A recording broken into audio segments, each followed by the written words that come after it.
Betrayal. Some wounds never heal. Some men never forget. The night was heavy with rain as Kwame, the kingdom's greatest warrior, stood before the king.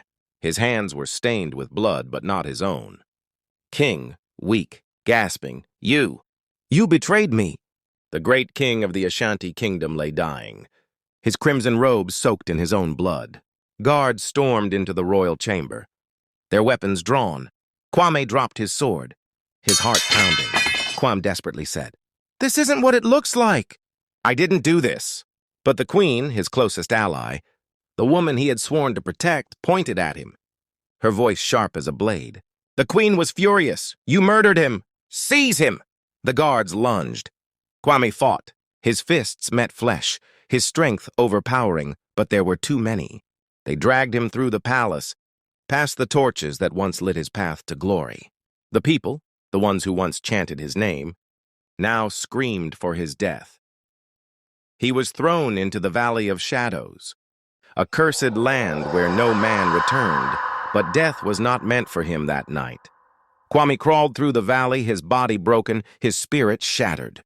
The whispers came first, soft, slithering voices calling his name, whispering voices echoing, "Kwame, do you wish for power?"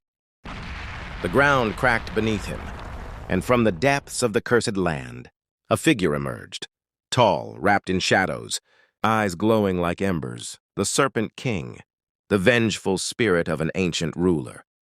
The Serpent King said to him, "They took everything from you, your honor, your life. What will you take in return?"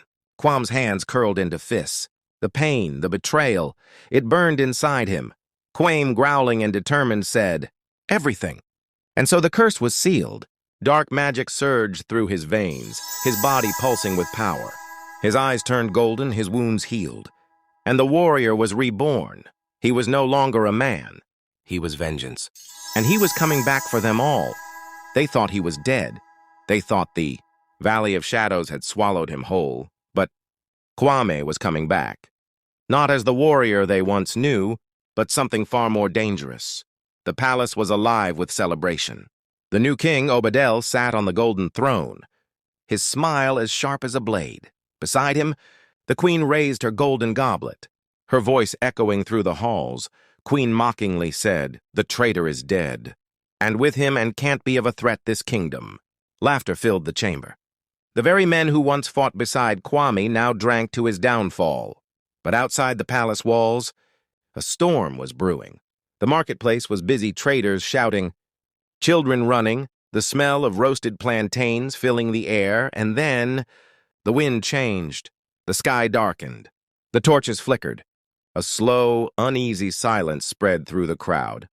Man walked through the city gates, his black cloak billowed behind him, his golden eyes hidden beneath a hood. His body was stronger than before,